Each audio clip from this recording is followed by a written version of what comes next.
Last month, I stood in a hospital atrium decorated with gold balloons for my stepmother's, possibly my last birthday gala, holding a pill bottle in my hand, and watched a detective walk through the doors behind my father.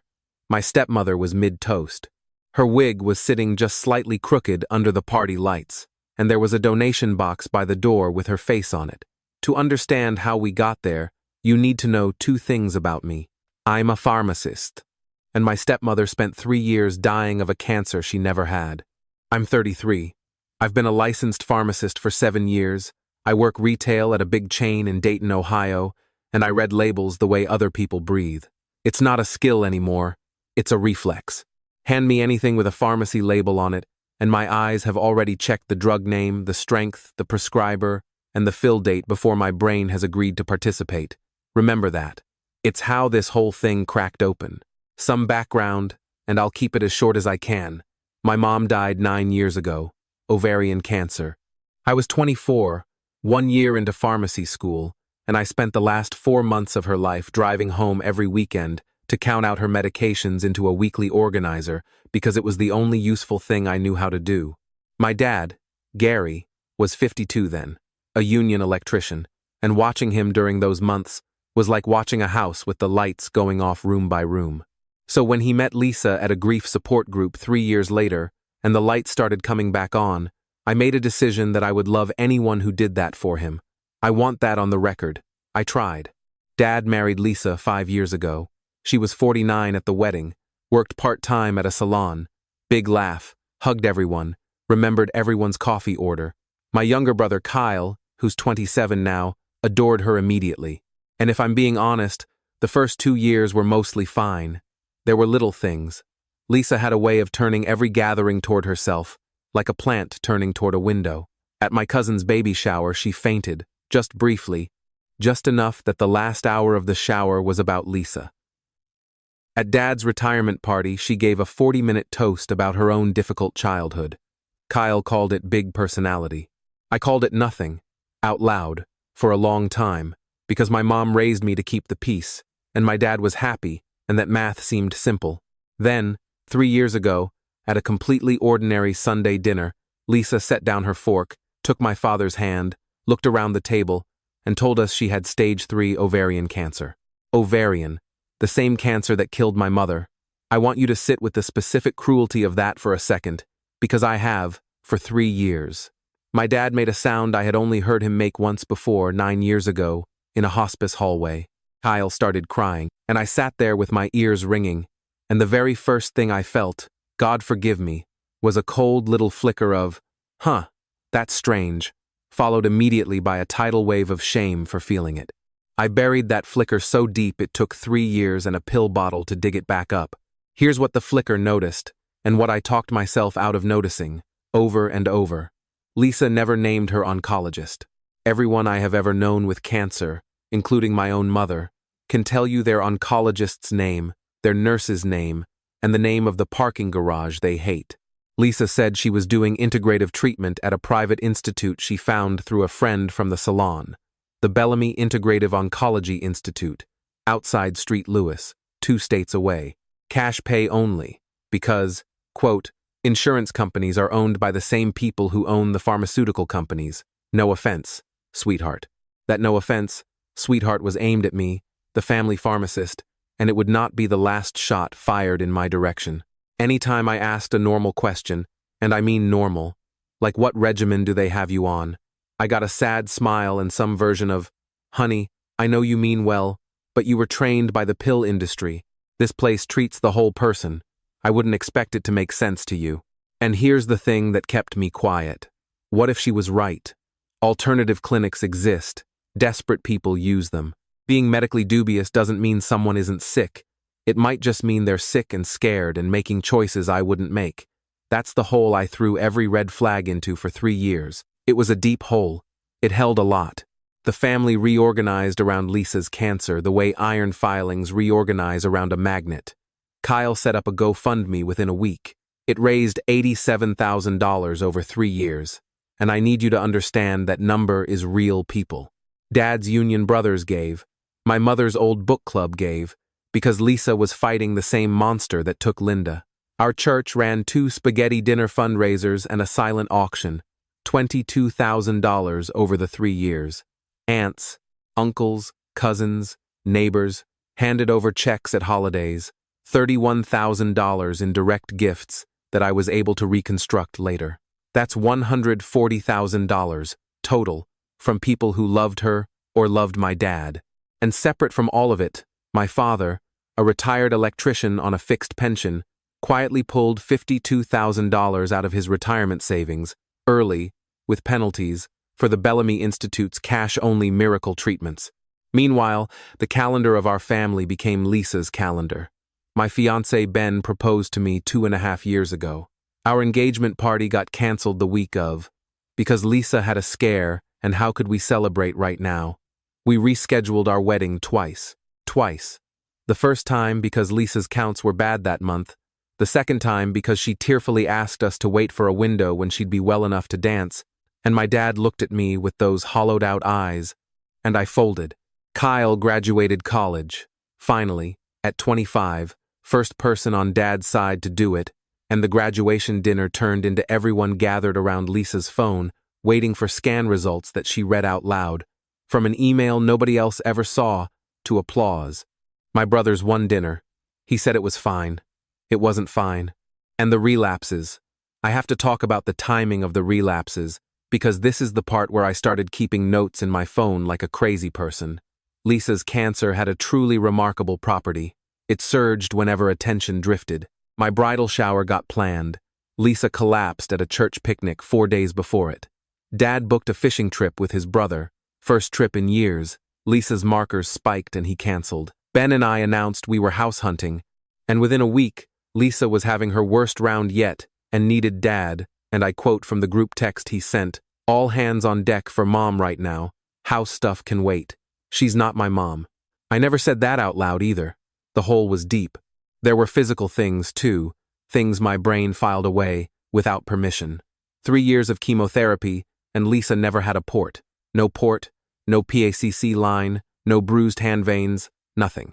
When my mother was in treatment, I could have drawn her port scar from memory. I asked Lisa about it once, gently, at Thanksgiving 2 years ago. They do all your infusions through a regular IV every time? And Lisa set down her serving spoon and let the silence get loud, and then said, with a brave little laugh, "My veins are apparently very special. Leave it to me, right?" And then, quieter, to my dad, but pitched for the table, "She's checking my story, Gary." And Thanksgiving became about me. My aunt pulled me into the kitchen and told me I was letting my grief over my mother curdle into something ugly. Kyle didn't speak to me for 2 weeks.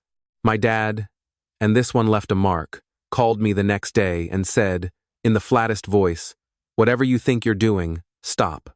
So, I stopped. Publicly, I stopped for 2 more years. Her hair, since everyone always asks.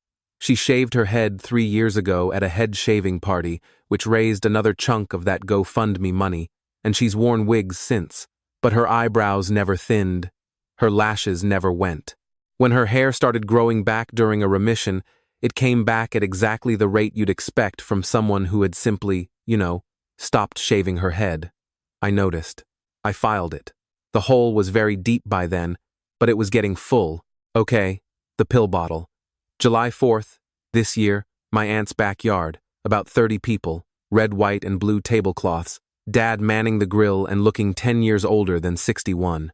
Lisa was holding court in a lawn chair under the good umbrella, describing her next round at Bellamy, when she touched my arm and said, "Sweet as anything, honey, be an angel."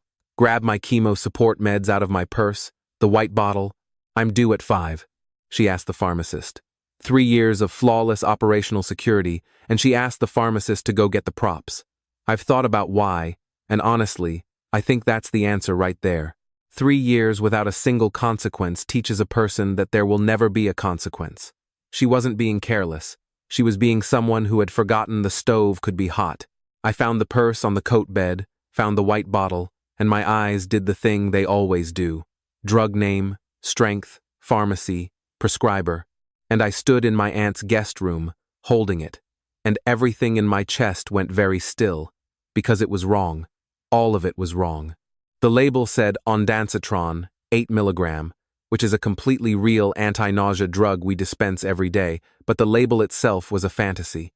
Wrong format entirely, no NDC number, no RX number, a prescriber listed with no first name, dispensed by Bellamy Institute Pharmacy with an address, and a DEA number printed at the bottom that made me actually laugh, one weird bark of a laugh, alone in that guest room. Because here's a fun fact from my extremely fun profession. D numbers have a checksum. There's a math trick baked into the digits. We verify them constantly, and I can run it in my head in about 6 seconds. The number on that label failed the checksum. It wasn't a real DEA number. It wasn't even a good fake. And ondansetron doesn't need a DEA number on the label anyway. It's not a controlled substance, which means whoever designed this label added a fake DEA number purely because they thought it looked official. It's the kind of mistake you only make if you've never once worked in a pharmacy, designing a label for people who've never once read one. I opened the bottle. I know, I shouldn't have. Inside were white oblong tablets, and pressed into each one was the imprint of a store-brand biotin supplement, hair, skin, and nails vitamins. My stepmother's chemo support meds were the supplement aisle's answer to brittle fingernails wearing a costume. I want to be honest about what I did next, because it's the part I keep chewing on. I didn't scream. I didn't march into the backyard and hold the bottle over my head. I stood there, and I felt 3 years reorganize themselves in my head. Every canceled party, every relapse with perfect timing, every no offense, sweetheart, my father's $52,000, my mother's book club, writing checks to fight the monster that took Linda. And what I felt was not even rage yet. It was cold. Clinical. The feeling I get at work when a prescription is wrong, and someone could get hurt, and there is a procedure, and the procedure is not crying. The procedure is documentation. I took 11 photos of that label and those tablets, from every angle, on the bedspread. I put the bottle back exactly as I found it. I carried it out to Lisa with a smile, and she took it, and shook out 2 biotin tablets, and swallowed her hair vitamins in front of 30 people, while telling my cousin the nausea gets worse every round, and everyone made sympathetic sounds, and I stood there and watched, smiling, like a person standing outside her own body. That night, I opened a folder on my laptop and named it Lisa, and I became, I'll just say it, a little bit unhinged in the most organized way possible. The Bellamy Integrative Oncology Institute's website was a template site with stock photos, one of which, reverse image searched, was a dental office in Portugal. The listed phone number went to a full voicemail box. Every hour I tried, for days. The address, and this is the one that ended any last doubt, the address on that pill bottle and that website mapped to a UPS store in a strip mall outside Street Lewis, between a nail salon and a sandwich franchise. Their clinic, where my father had wired $52,000 of his retirement and where $140,000 of other people's love had gone to die, was a mailbox. I looked up the pharmacy license number with the Missouri Board of Pharmacy. Doesn't exist. I looked up the prescriber. Doesn't exist. I pulled the GoFundMe page and screenshotted every update Lisa had ever posted, 3 years of them, and lined the emergency treatment posts up against my phone notes, and the pattern was so clean it was almost beautiful. Every surge in donations followed a family event that wasn't about her, by 4 to 9 days, every single time, for 3 years. And one more thing went in the folder. Lisa's sister, Donna, who lives 40 minutes from that UPS store, had posted photos over the past 3 years of a lake condo she finally bought, and a used boat, and a jet ski, on a part-time bookkeeper's income. 3 years ago, right around diagnosis time, Donna's posts stopped mentioning her apartment and start mentioning the condo. I didn't have bank records. I'm a pharmacist, not a subpoena. But I could see the shape of the thing, the way you can see a tumor on a scan without knowing its name yet. The money went somewhere, and Donna was living at that address. While I was building all this, quietly, at 1 and 2 in the morning while Ben slept, Lisa announced her masterpiece, a group text to 40 people. She had hard news from the Institute. Numbers were moving the wrong way. And so, for her 55th birthday next month, she wanted one beautiful night with everyone I love, in case it's my last one. She had already reserved, and I need you to appreciate this, the atrium event space at the hospital, A real hospital, the one 2 towns over, that rents its atrium for community events. A fake cancer patient throwing her farewell gala inside a building full of real ones. Tickets were free, of course, but there would be a donation box by the door, because fighting this thing has emptied us, and I refuse to leave Gary with debt when I go. Kyle texted back a heart. 40 people texted back hearts. I sat in my dark kitchen looking at that text, next to a folder containing a UPS store and a checksum that didn't add up, and I decided it was time to show my father. I thought the hard part would be breaking his heart. I had no idea what was already in his desk drawer. I know some of you are going to yell at me for what I did next, and honestly, you'd be half right. Before I went to my dad, I tested the water with Kyle, because Kyle set up the GoFundMe in good faith, and I thought he deserved to be first, and because, if I'm honest, I wanted one ally before I walked into the hardest conversation of my life. I didn't show him the whole folder. I just showed him the clinic address on Google Street View, the UPS store, and I said, "Kyle, this is where the institute is. This is where the money goes." And my brother looked at it and looked at me, and I watched him choose. He said, "So they use a mail center for billing. Companies do that." I said, "Kyle, the pharmacy license is fake. I checked with the state board. That's not an opinion. It's a lookup." And he stood up and said, and I'll quote it exactly because it's burned in, "She is dying, and you're auditing her. Do you hear yourself? Mom would be ashamed of this."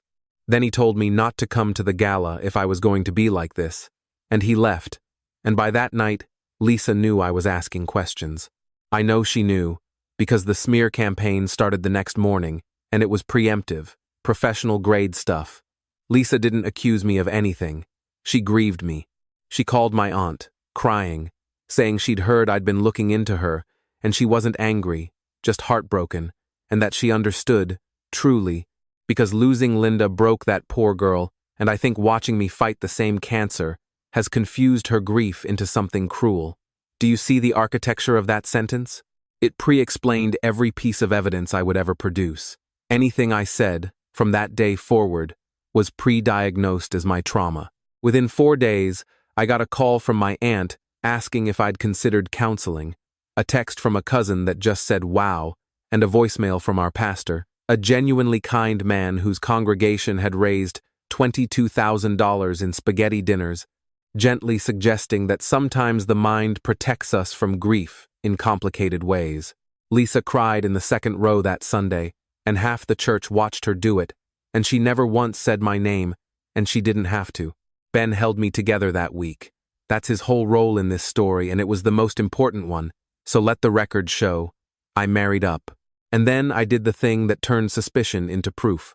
That Saturday, I told everyone I was at a pharmacy continuing education conference, and instead, Ben and I drove 5.5 hours to a strip mall outside Street, Louise. I stood in front of the Bellamy Integrative Oncology Institute, which is a UPS store, and I photographed myself in front of it holding that day's date written on a pharmacy bag, like a hostage proof of life, because I knew by then that against Lisa, every fact needed a witness. Inside, I paid to open my own mailbox, smallest size, and while the clerk had the rental book open, I saw the row of boxes, and I asked, casual as I could manage, if box 217 was available, because a friend recommended this location. The clerk said box 217 was taken, long-term customer, the sisters. Then Ben, who I could not have scripted better, said, "Oh, is that Donna? We know Donna from the lake." And the clerk smiled and said, "Yeah, Donna and, I want to say, Lisa. One of them comes by the first of the month. The first of the month. Payday. 3 years of paydays into a metal box between a nail salon and a sandwich shop. I got in the car and I didn't cry, which worried me a little. I just kept saying, the first of the month, and Ben drove, and somewhere in Illinois I said, Tuesday. Lisa has treatment on Tuesday, which means she'll be gone by 9. I'm showing my father everything on Tuesday, 6 days before the gala. Tuesday morning, I stood on my father's porch with a printed folder, 41 pages, tabbed, because if I know how to do anything on this earth, it is document control, and my hands were shaking so badly the tabs rattled. I had rehearsed the first sentence for 3 days. "Dad, I need you to look at some things. and I need you to not talk until page 10. He opened the door before I knocked, and my father looked at the folder in my hands, and then at my face, and something moved behind his eyes that I had never seen before and could not read, and he said, "You'd better come into the study." Okay. This is the part I have started and deleted more times than I can count, because I walked into my father's study braced to shatter him, and I need you to understand what actually happened in that room, because it reframed not just 3 years, but 8 months of moments I thought I understood. I sat him down at his desk, the same beat-up oak desk he's had since I was a kid, and I opened my folder and started my rehearsed speech. And I got as far as Dad, the institute where Lisa gets treated. I looked into it, and the address is, and my father said quietly, "It's a UPS store, box 217, rented under Donna's name 11 years ago, added Lisa as an authorized user 3 years ago this March." I stopped breathing. I actually remember the sensation of my prepared speech dissolving in my mouth. And my dad looked at me for a long second, and then he took his key ring out of his pocket, and he unlocked the bottom drawer of that desk, the one that has been locked my whole life, the one where my mother's rings went after the funeral, and he pulled it open, and it was full. Folders. Tabbed, labeled folders, because apparently document control is genetic. A private investigator's report with a cover page. Bank research. Printed photos of that same strip mall I had stood in front of 6 days earlier, except his photos were taken in February, with snow on the curb. My father, my quiet, gutted, hollow-eyed father, had 8 months of my folder in his drawer, and his was thicker. He'd known since November, and the way he found out is so ordinary, it hurts. When his retiree health coverage changed last fall, he tried to add Lisa to the new plan, and the enrollment needed her treatment records for something called coordination of benefits, and there were none. Not incomplete records, none. No claims, no providers, no prescriptions, no imaging, nothing, in any system, for a woman 3 years into stage 3 cancer. He asked Lisa for the Institute's records office, and she gave him a phone number, and it went to a voicemail box that was always full. My dad is an electrician. He spent 40 years finding the exact spot where a circuit goes dead. So one Tuesday while she was at treatment, he drove to street, Louis without telling anyone, and he stood where I stood, in front of the nail salon and the sandwich shop, and he watched his wife's cancer clinic sell packing tape to a college kid for 4 hours. And then he drove home, and he hugged her hello, and he asked how treatment went, and she said brutal, but I'm fighting, and he said I know you are, and he went out to the garage and, in his words, sat in the truck until I could make my face work. I asked him the question you're all screaming. Why didn't he say anything? Why did he keep paying, keep hosting her relapses, keep letting Kyle's GoFundMe run, keep letting me twist alone out there for 8 months while my aunt suggested counseling and the church prayed for my confused grief?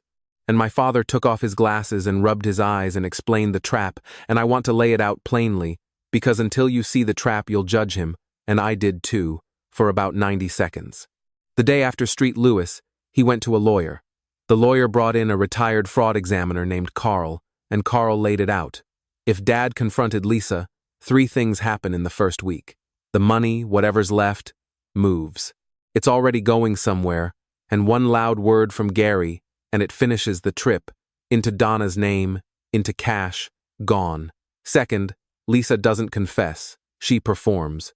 And she is better at performing than anyone in this family is at anything, and half the church and half the family lands on her side of it, and it becomes a divorce story instead of a crime story.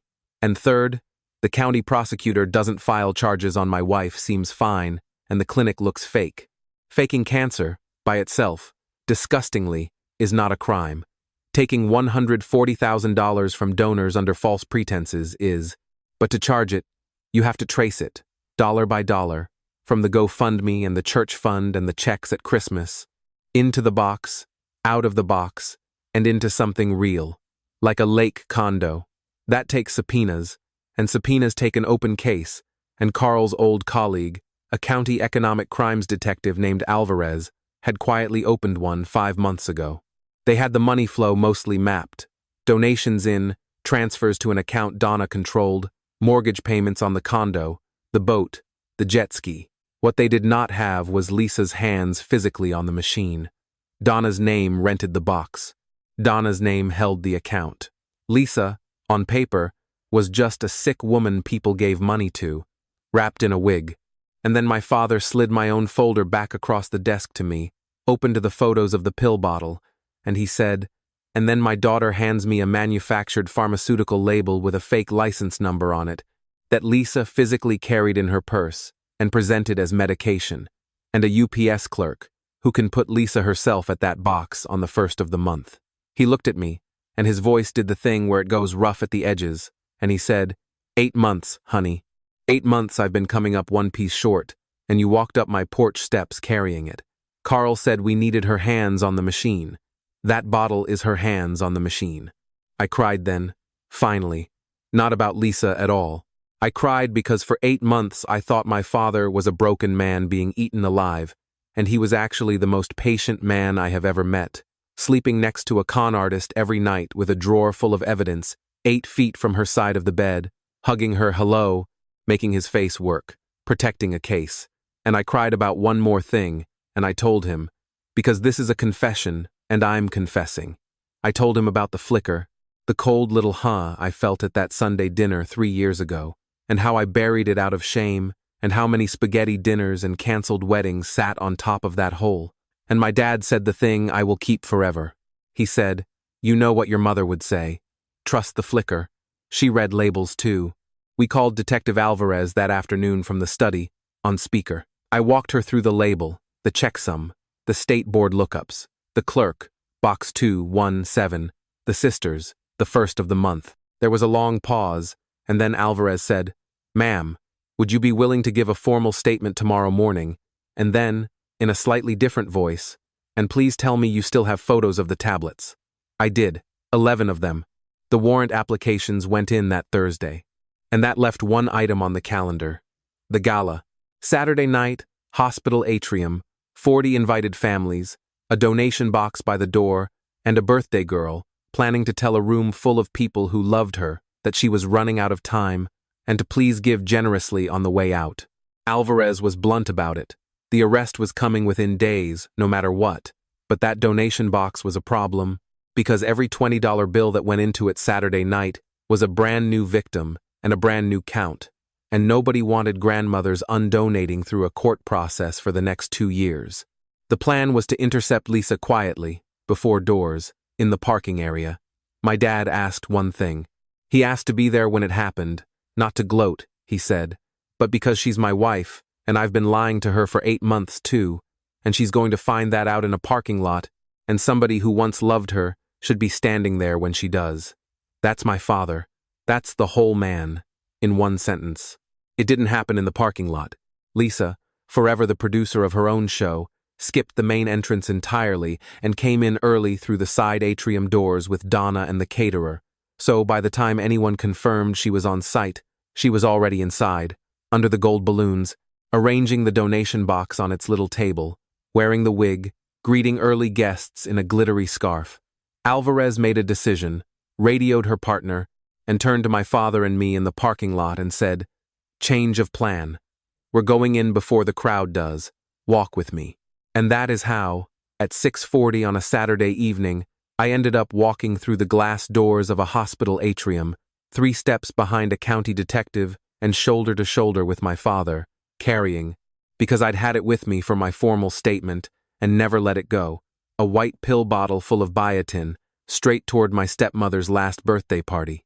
It's been a while since that night, and I'm finally ready to tell you how it ended and what's happened since, because a lot of you have been asking, and honestly, I needed the distance. The atrium was maybe a quarter full when we walked in. Early guests, the pastor, Kyle by the gift table. Kyle saw me first, and he started toward me with his jaw set, ready to bounce his own sister from a birthday party, and I didn't say a word. I just handed him one page, the state board lookup, license number, big red words, no record found, stapled to the photo of the clinic, the UPS store, his clinic that he had driven donations to like a courier for 3 years. I watched my brother read it twice, and I watched his face come apart, and he looked up, not at me, at Lisa across the room, and whatever he saw when he looked at her with new eyes, he sat down slowly on a folding chair, at his stepmother's gala, holding a piece of paper, and he did not get up. Lisa spotted us when we were 30 feet away, and I want you to understand, she was good until the very last second. She saw me, and her face did gracious and wounded. Here comes the troubled stepdaughter, so brave of her to come. Then she saw Dad's face, and hers flickered, just once, like a light with a loose wire. And then she saw Alvarez's badge, already out, and the flicker went out, and something else came on, and I swear to you, she raised her chin, smoothed her scarf, and turned to face us like a woman who had rehearsed even this. Alvarez was quiet and professional, and gave her every chance to be quiet too. "Ma'am, I need you to step outside with me." And Lisa, in the middle of the atrium, under the balloons, next to a donation box with her own face on it, went loud instead. She grabbed the podium mic, the one for her toast, and she got out, "Everyone, please, look what stress does to a family. This is what cancer does." And the room went dead silent, and into that silence my father, who had not raised his voice in 3 years, said, not loud, but in the voice 40 years of job sites gave him, "There's no cancer, Lisa. There was never any cancer. There's a mailbox in Missouri and a condo on a lake, and I've known since November. Since November, I watched those 2 words hit her, and here's the detail I'll carry forever. Everything else, the badge, the room, the pastor's face, she was managing it, working it. You could see the machine running.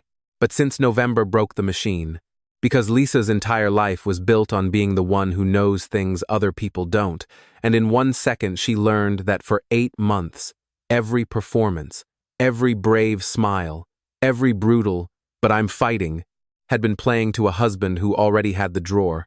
Her eyes went from the badge, to him, to me, and she looked at the bottle in my hand, her bottle, and she said the only fully honest thing I ever heard her say. She said, "You people were happy. I made this family closer. You should be thanking me." Then she went out the side doors with Alvarez, past the caterer, and the last I saw of Lisa that night was through the atrium glass, gold balloons reflected on the window in front of her, getting into the back of an unmarked car in her party scarf. Here's the accounting, since this channel of my life apparently runs on receipts. Lisa was charged with felony theft by deception, charitable solicitation fraud, and forgery, that last one thanks to a certain pharmaceutical label with a checksum that didn't add up.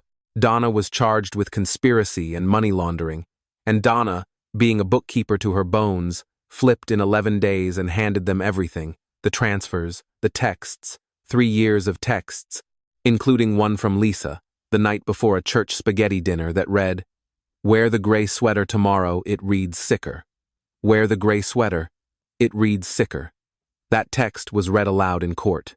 Lisa took a plea before trial, 30 months in state prison, full restitution ordered.